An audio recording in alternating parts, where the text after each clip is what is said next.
예, 귀한 찬양이었습니다. 감사합니다. 자, 우리 옆에 계신 분들과 한번 사랑의 인사 나누겠습니다. 사랑하고 축복합니다. 예, 감사합니다. 네. 오늘 본문 말씀을 중심하여 하나님의 의, 자기의, 의의 문제가 무엇인가를 한번 생각을 해보도록 하겠습니다. 본문의 전체 내용과 공감대를 형성시키기 위하여 쉬운 문제 한번 내보도록 하겠습니다. 쉬운 문제 내보는데, 요즘 연말을 맞이해서 많은 사람들이 뭐 술자리도 같이 하고 하면서, 술자리 하면 건배사를 하잖아요. 막 건배사를 하는데, 건배사를 할 때에 어떤 건배사가 있는가 하면은 9988 1234 이런 거예요. 인도자가 9988 하면은 1234 이런 거예요. 무슨 의미일까요?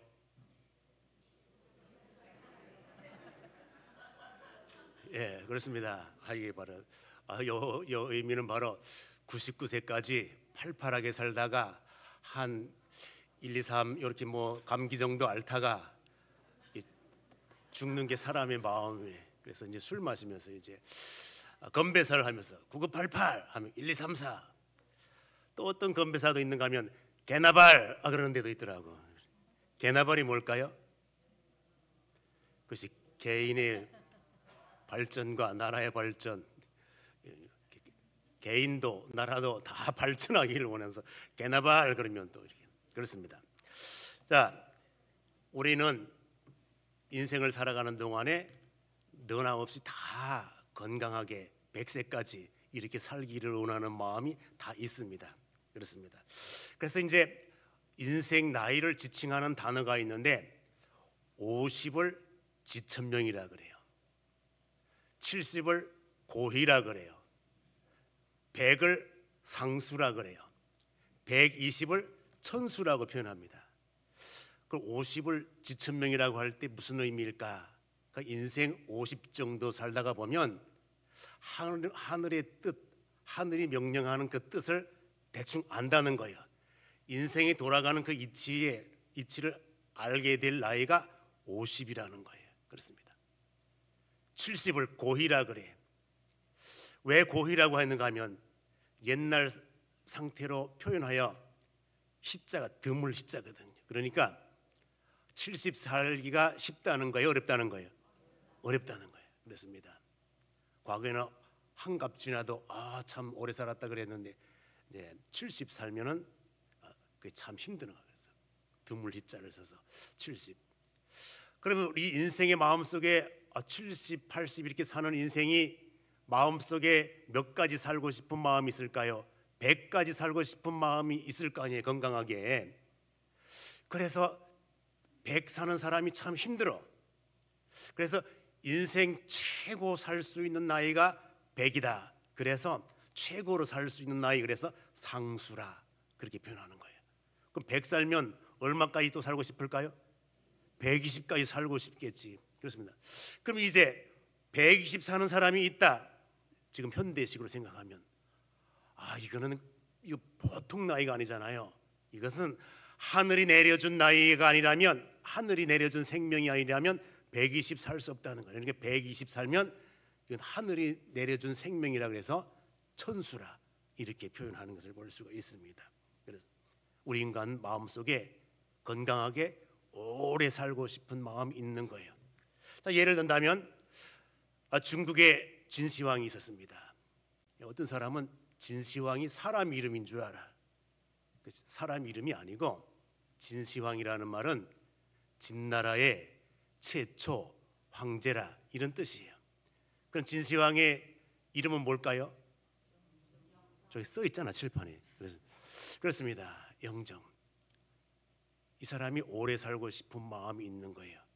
그래서 신하들을 통해 가지고 불로초를 구해와라. 그래서 엄청나게 많은 사람들이 왕의 명령을 받들어 가지고 불로초를 구해라 막 이렇게 하는데 우리 한국에도 왔다는 그 기록이 다 있다는 거예요. 그렇습니다. 도대체 불로초가 뭘까? 그러니까 불로초가 꼭 하나를 의미하는 게 아니라 오래 살 수 있는 신선이 깃들어진 그러한 약초가 있으면 가져와라 이거예요. 그러면 이 정도 생명의 애착을 가지고 있으면은 막 80, 90, 100 막 이래 살아야 되잖아요. 근데 진시황은 몇 살까지 살았을까요? 내 나이도 모르는데 어떻게 그거 알겠노. 그렇습니다. 50도 못 살고 49세에 죽었다는 거예요. 그렇습니다. 이게 바로 인생의 모습이에요. 인생의 모습. 그렇습니다. 진시황이 얼마나 생명에 대한 애착이 있었는지, 내가 죽어서라도 나는 적군이 무서운 게 아니라 내가 죽어서라도 나를 해야 하는 악한 것들이 더 무섭다. 그래서 자기가 죽었을 때에 함께 자기를 지킬 수 있는 그러한 군사들을 인용으로 만들어 가지고 이것을 병마용이라 이렇게 표현해요. 그래서 중국 서안에 가게 되면 관광 유적지로 이렇게 한번 가고 싶은 마음이 있어요, 없어요? 없는 관계로 그냥 끝나겠습니다. 자, 그렇습니다. 이렇게 보면은, 이게 보면 용사들을 인형으로 다 저렇게 만들어 가지고 무덤과 함께 다 묻어 놓았던 거예요. 얼마나 많은 사람들이 있는지 뭐. 그 사람만 묻어 놨느냐? 아니고 말도 전차도 이렇게 막 해가지고 전부 다 묻어 놓는 거예요. 그렇습니다. 꼭 기억하시고 중국에 가게 되면 한번 관광지로 한번 찾아가 볼 수 있도록. 그렇습니다. 자, 이처럼 이 사람 마음속에 살아서도 죽어서도 평안을 바라고 오래 살기를 바라는, 그래서 인생의 마음은 다 그거예요. 영원히 살고 싶다. 그렇습니다. 영원히 살고 싶다. 죽지 않고. 그러나 성경은 표현하기를 영원히 사는 존재가 아니라 우리 인생은, 육의 인생은 언젠가는 죽어야 된다는 거예요. 한 번은 죽는다는 거예요. 그렇습니다. 그래서 이제 성경적인 교훈은 바로 그거예요. 의인은 없나니 하나도 없으며 모든 사람이 죄를 범하였음에 하나님의 영광에 이르지 못하더니, 죄를 가진 죄성이 있는 우리 인생들은 언젠가는 다 죽어야 된다는 거예요. 그래서 성경적인 교훈은 인생은 태어나면 너나 나나 없이 죽어야 되는 것이 인생이라는 것입니다. 그렇습니다. 그래서 그러면 죽으면 그것으로 끝나느냐? 그것이 아니라, 죽으면 죽음으로 끝나는 것이 아니라 반드시 천국과 지옥이 있음을 성경은 설명을 하고 있습니다. 그래서 천국 가느냐 지옥 가느냐 이것에 대한 심판이 있다는 거예요. 자, 그러면 우리가 인생의 의미를 되새겨 보기 위하여 히브리서 9장 27절 가서 한번 찾아볼까요? 히브리서 9장 27절. PPT 띄워줄 수도 있지만은 내가 내 손으로 손때를 묻혀가면서 성경을 찾아보고 줄도 치고 별표도 만들어 놓고 이렇게 해봐야 됩니다. 자, 히브리서 9장 27절 한번 볼까요? 히브리서 9장 27절 다 같이 한번 읽습니다. 시작.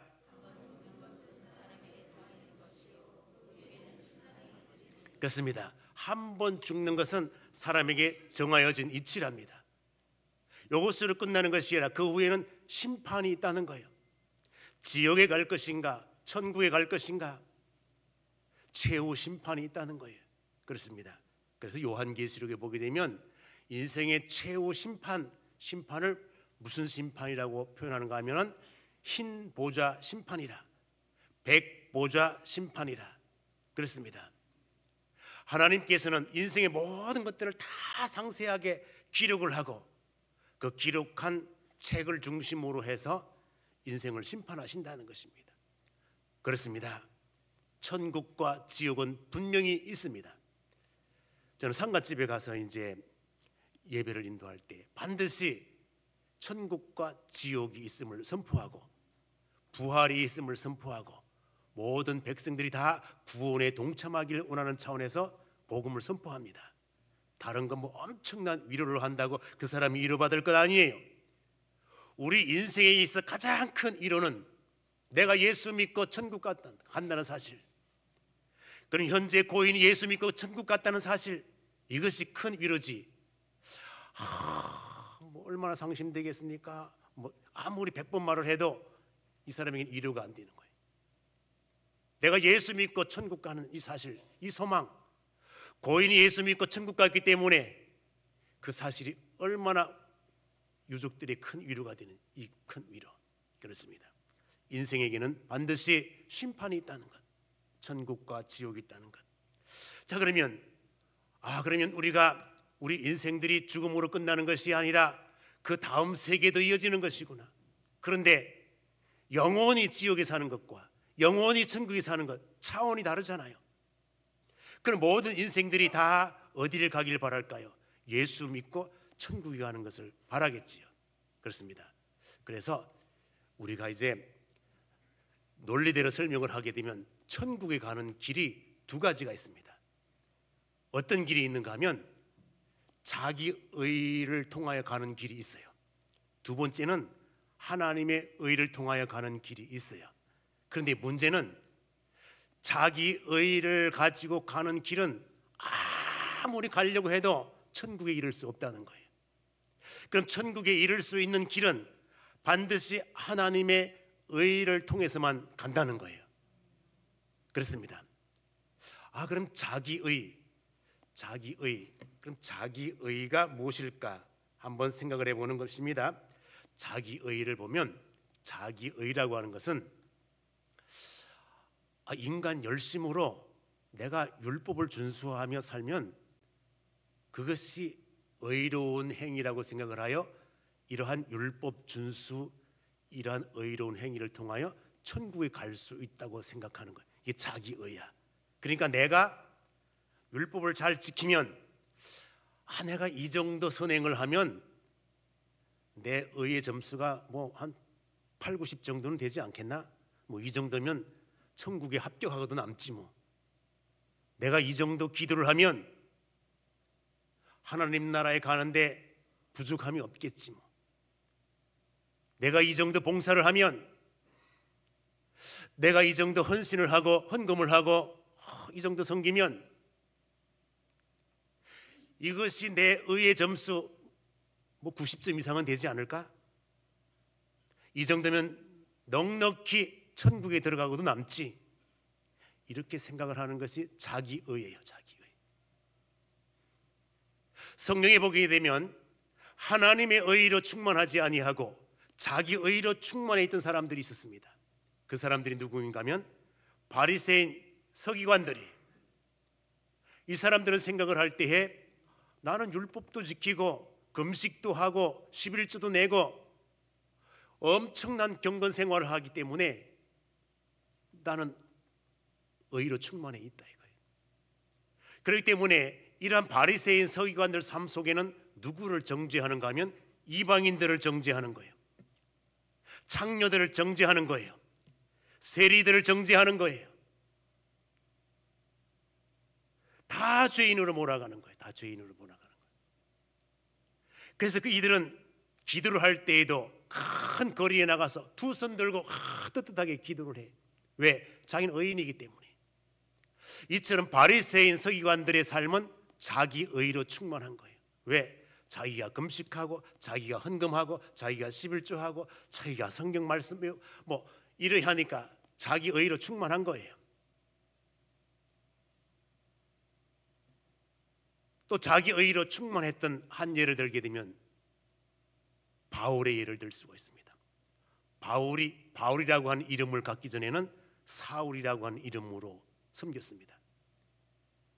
근데 바울 마음속에 자기 의로 충만한 모습이 있었는데 그게 무엇인가 하면 내가 누군 줄 아노? 나는 가말리엘 문화생으로서 다른 사람들이 근접할 수 없는 율법에 통달한 자고 경건에 통달하고 그래서 율법을 잘 지킴으로 하나님의 의에 통달한 자로 그렇게 생각을 한 거예요. 그리고 내가 이렇게 지식만 있느냐? 하나님을 섬기는 열심이 있다. 그 하나님을 섬기는 열심이 뭐냐? 내가 주님을 위하여 충성을 하는데 기독교인들 다 잡는다 내가. 그래서 기독교인들을 전부 잡아 가두고 핍박하고 하는 거예요. 바울 마음속에는 내가 기독교인들을 핍박하고 잡아오고 가두고 관가에 넘기고 이렇게 하는 일이 하나님을 위한 열심, 하나님의 의를 이루는 그러한 모습이라고 생각을 한 거예요. 근데 우리 하나님께서 볼 때 그거 아니라 네가 아무리 열심으로 그렇게 기독교인들을 잡아오고 한다고 해서 내가 너를 의인으로 보겠나? 성경은 그렇게 표현합니다. 바울과 같이 잘못된 열심, 이런 것은 구원과 아무 상관이 없다는 거예요. 자, 오늘 본문 말씀 한번 볼까요? 10장 보겠습니다. 자, 10장 2절 말씀 보겠습니다. 10장 2절 3절 다시 한번 읽어볼까요? 읽습니다. 시작.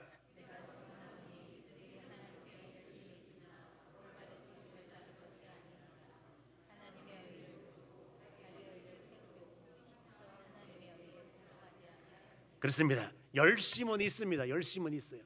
엄청난 열심으로 그렇습니다. 엄청난 수고를 들여. 근데 하나님께서 볼 때 그 열심은 있는 거 맞는데 그 열심이 너를 구원하지 못한다는 거예요. 왜? 바른 열심이 아니기 때문에. 바른 열심이라고 하는 것은 예수님이 누구인지를 분명히 알고 그분이 원하는 뜻이 무엇인지를 분명히 알고 그분의 뜻대로 행할 때 이것이 바로 올바른 열심, 선한 열심이라고 그렇게 말할 수 있는 것입니다. 그런데 바울은 지금까지 살아오는 날 동안에 율법에 매여 가지고 율법을 중심한 그러한 열심이었다는 거예요. 이러한 열심은 구원과 전혀 관계가 없다는 거예요. 주님과 관계. 그렇습니다. 그러므로 우리가 이 땅에 살아가는 동안에 열심을 갖되 복음에 합당한 열심, 성령께서 함께 하시는 그 열심, 이 열심이 하나님께 영광이 되는 것이구나 하는 것을 깨달을 수가 있습니다. 그렇습니다. 그러므로 이제 그러면 자기 의로 충만해 가지고는 안 되는구나. 하나님의 의가 충만해야 되는데 하나님의 의가 무엇일까? 하나님의 의로 그러면 하나님 본성 자체가 의예요. 그러므로 하나님의 영을 받고 하나님의 말씀에 순종하며 살아가는 그 모습이 하나님의 의를 받는 모습이거든. 그렇습니다. 자, 그러면 이제 우리가 원래 죄인된 모습이에요. 죄인된 모습인데, 그런데 하나님의 의로운 모습이, 하나님의 의로운 은혜가 내게 임함으로 말미암아 내 속에 믿음이 생겼고 믿음을 통한 고백이 있게 되고 고백을 통한 삶의 실천이 있음으로 말미암아 내가 의인으로서 살게 된 거예요. 그렇습니다. 그래서 원래 우리는 죄인이었는데 하나님께서 죄인을 뭐라고 칭하여 주셨는가 하면 의인이라 이렇게 칭해 주신 거예요. 그래서 이것을 고상한 용어로 뭐라고 표현하는가 하면 이신칭의, 이렇게 표현합니다. 이신 믿음으로써, 칭의 의롭다 칭함을 받게 되는 것을 이신칭의 이렇게 표현합니다. 다른 표현으로 말하게 되면 이신득의, 얻을 득자에 믿음으로써 내가 의인이라고 하는 칭호를 얻게 되었다는 거예요.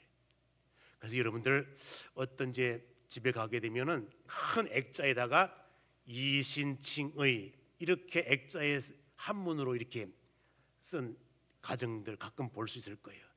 그럼 이 정도 쓴 가정은 대충 짐작해 볼 때에 무슨 가정인 것을 알 수 있을까요? 그 목회자 가정 아니면 장로님 가정, 이 정도 되어야 이신칭의 이렇게 이런 걸 달아놓을 수 있습니다. 이신득의, 우리 인간은 원래 죄인이에요. 그러므로 이신칭의, 이신득의 이 용어는 법정 용어로 너 원래 죄인이지만은 내가 너를 의인으로 이렇게 선포한다는 거예요. 하나님의 의가 내 속에 임함으로 말미암아, 하나님의 그 영이 내 속에 임함으로 말미암아 내가 원래는 죄인인데 의인으로 된 거예요. 이처럼 하나님의 영이, 하나님의 그 아름다운 놀라운 기적의 역사가 내 속에 임하지 아니하고는 내가 절대 천국에 갈 수 없다는 거예요. 내 의를 아무리 내세우고 아무리 내 공로를 내세우고 뭐니 해도 안 된다는 거예요. 왜? 인간은 원래 타락한 죄인이기 때문에 죄 속에서 나오는 생각과 죄 속에서 나오는 모든 삶은 하나님께 영광이 되지 않아요. 예수 그리스도의 피로 씻음받은 그 사람이 아름다운 열매를 맺어갈 수 있다는 거예요. 왜? 우리 전적으로 타락한 존재이기 때문에. 그렇기 때문에 성경은 표현합니다. 의인은 없나니 하나도 없으며 모든 사람들이 죄를 범하였음에 하나님의 무엇에 이르지 못하더니 영광에 이르지. 몇 장 몇 절? 아까 칠판에 써놨는데 그냥 그건 안 보고 자기 원하는 것만 보아서. 요즘 그렇거든요. 자기가 원하는 소리만 듣거든요. 가짜 뉴스를 할지라도 자기가 원하는 것만 듣게 되어 있어요. 자기 입맛에 맞는 것만 듣게 되어 있어요. 그러나 성경은 그렇게 하지 않습니다. 네가 이해를 하든지 못하든지, 네가 받아들이든지 못 받아들이든지 진리는 변하지 않아요. 그렇습니다. 우리 인생이 모두 다 죄인이라고 하는 것 변하지 않아요. 타락한 인간이 만드는 모든 것들은 다 부정한 것들이고 하나님의 영광을 가리우는 것들이에요. 그렇습니다. 그래서 우리가 전적으로 타락하였고 전적으로 부패한 인간이었는데 우리가 살 수 있는 비결은 하나님의 전적인 은혜 때문에 그렇다는 거예요. 이것을 성경적인 진리가 말함에도 불구하고 다르게 주장하는 사람들이 있습니다. 다르게 주장하는 사람들은 어떻게 주장하는가 하면 하나님의 은혜 50%, 내 공로 50% 이렇게 해서 구원을 받는다, 이렇게 생각하는 사람들이 있습니다. 행위 구원론자들이에요. 이것을 주장하는 사람들이 누군가 하면 알미니안주의라고 그래요. 한번 따라해 보십시오. 알미니안. 그러니까 어디 가가지고 알미니안이 어떻고 저렇고 그 사상이 어떻고 저렇고 말하는 사람들은 저 사람들은 복음과 조금 거리가 먼 사람들이네. 복음에는 전적인 하나님의 은혜가 나를 살렸다고 하는데 그 사람들은 주장하기를 하나님의 은혜 50%, 행위 50% 이렇게 반반 섞어서 그래서 양념 반, 프라이드 반 이렇게 해가지고 완제품을 만들었다 생각을 해요. 복음적이에요, 복음적이지 아니에요? 복음적이 아니에요. 그렇습니다. 우리 인생은 전적 부패한 자고 전적 타락한 자야. 하나님의 은혜가 100% 죽었던 나를 살린 것이지. 그렇습니다. 이렇게 봐야 정상입니다. 그렇습니다. 그래서 그러면 이제 하나님의 의가 나를 살렸다는 것, 그걸 믿어야 됩니다. 그럼 하나님의 의를 받을 수 있는 비결이 무엇인가? 간단합니다. 간단해. 내가 엄청난 명예가 있고 권력이 있고 돈이 있고 뭐가 이런 행위가 아니라 하나님 예수님을 나의 구세주로 믿고 마음에 믿고 입술로 고백을 하면 구원받는다는 것. 되게 쉽잖아요. 너무 쉽기 때문에 많은 사람들이 원래 쉽게 하면은 잘 안 믿어요. 쉽게 하면 안 믿어요. 그렇습니다. 시골 목사님들이요 쉽게 설교하면 잘 안 믿어. 도회지 목사님들이 고상하게 막 이리 하면은 그것에 엄청난 것이 있는 줄 알아. 그렇기 때문에 시골 목사님들이 설교하면 아멘도 안 해. 큰 교회 목사님들이 하면 아멘, 똑같은 설교인데 똑같은 말씀인데 차원이 달라. 그렇습니다. 우리 하나님은 껍데기를 보지 않아요. 외형을 보지 않아요. 본질을 보신 하나님. 그렇습니다. 그러니까 여러분들이 말씀이면 아멘할 수 있어야 됩니다. 복음이면 아멘할 수 있어야 돼요. 그렇습니다. 그래서 복음의 핵심 바로 행위가 아니라 하나님의 은혜. 그렇습니다. 그래서 주님께서 요구하시는 것, 마음으로 믿는 것으로 끝나지 말고 내 입술로 한번 고백을 해봐라. 입술로 고백을 해봐라. 그렇습니다. 그래서 우리가 입술로 고백을 하는데 이 고백이라고 하는 용어는 법정 용어예요. 법정에 나가가지고 침묵하면 그게 뭘까 될까요? 침묵은 뭐예요? 죄야. 침묵은 죄야. 그렇습니다. 그래서 침묵하지 말고 무엇인가를 말해야 돼요. 그래서 우리가 사도신경을 할 때에 신앙 고백이라고 그래요. 고백은 해야 된다는 거예요. 새벽 기도 오든지 뭐든지 신앙 고백은 해야 돼. 입술로 해야 돼. 근데 제가 새벽 기도에 보게 되면 모인 사람들이 신앙 고백을 하는지 안 하는지 안 들려. 그럼 내가 빨리 나가는지 한 박자를 맞춰 나가야 되는데 내가 지금 빨리 나가는지 늦게 나가는지 몰라. 왜? 성도들 소리가 안 들려가지고. 아까 새벽 기도 신앙 고백하고 계십니다. 그럼 뭐 해야지?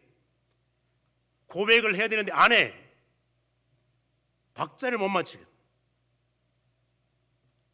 고백을 한다는 거예요. 이제 조금 이해가 되시죠? 예, 그렇습니다.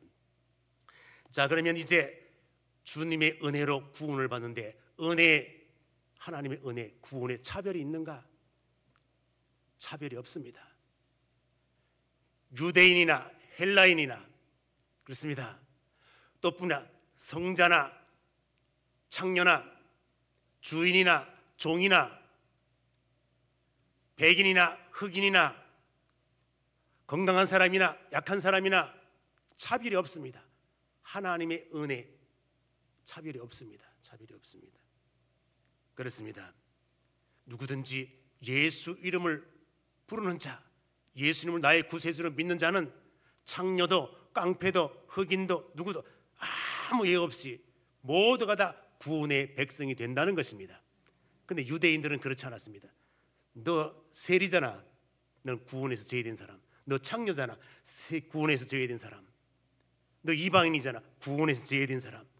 이렇게 생각을 했던 사람이 바리새인들이에요. 그러나 우리 주님은 아니라 창녀라 할지라도 세리라 할지라도 이방인이라 할지라도 예수 이름 믿고 고백을 하는 그 사람 구원의 백성이라는 것입니다. 그렇습니다. 이제 우리는 이 사건과 관련지어서 한번 생각을 하게 되면 예수님을 나의 구주로 시인할 때까지는 단계가 있어요. 그 단계의 모습을 보게 되면 어떤 예를 들 수가 있는가 하면 수가성 여인, 다른 말로 사마리아 여인. 수가성과 사마리아는 사마리아 지역 안에 수가라고 하는 동네가 있었습니다. 그 동네에 살던 여인이 하나 있었는데 이 여인은 남편이 5이야. 지금 섬기는 남편도 네 남편이 아니라는 거예요. 그래서 다른 사람들과 함께 공동체적인 삶을 못 살아. 그래서 자기 홀로 물길로 가야 돼. 함께 가가지고 뭐 함께 이야기하고 이런 삶을 못 살아. 왜? 다른 사람 다 손가락질하니까. 그래서 이제 우물의 물길로 왔을 때에 예수님께서 와서 말을 걸어. 근데 원래 유대인들은 사마리아인들과 말을 섞지 않아. 유대인들은 사마리아 여인들을, 사마리아 사람들을 짐승 취급하기 때문에. 근데 유대인이 와가지고 말을 거니까 원래 말을 안 걸어야 정상인데 왜 말을 겁니까? 대화를 하다가 보니까 이 사람 유대인인데, 그런데 조금 심상치 않은 사람 같아. 그래서 물어. 당신 야곱보다 큰 사람입니까? 대화를 하다 보니까 야곱보다 더 큰 사람 같아. 왜 큰 사람인가를 아는가 하면 자기가 남편 5 있는 걸 누가 알겠느냐고. 근데 이 사람 알고 있더라고. 지금 섬기는 그 남편도 네 남편이 아니래. 자기 사생활을 다 알고 있어. 그러니까 이 여인이 이 사람은 선지자인가 보다. 그러나 예수님께서 선지자보다 더 높다. 그러면서 예배의 원리뿐만 아니라 구원의 원리를 설명을 해줘. 나는 선지자보다 큰 자라고. 메시아, 이것을 알려줘. 그랬더니 그때야 이 수가성 여인이 이분이 단순한 유대인, 그냥 인간 세계에서 야곱보다 큰 사람, 선지자 이 정도의 사람이 아니라 구세주 메시아가 된다는 사실을 알게 되었고 믿게 되었습니다. 그 믿음으로 끝나지 아니하고 자기가 만난 예수 그리스도를 동네에 가가지고 다 이야기를 해. 그 마음에 무엇이 생겼다는 거예요? 믿음이 생겼다는 거지. 믿음이 있기 때문에 고백을 하게 되고 전도를 하게 되고 이렇게 된다는 것입니다. 그렇습니다. 그러면 이제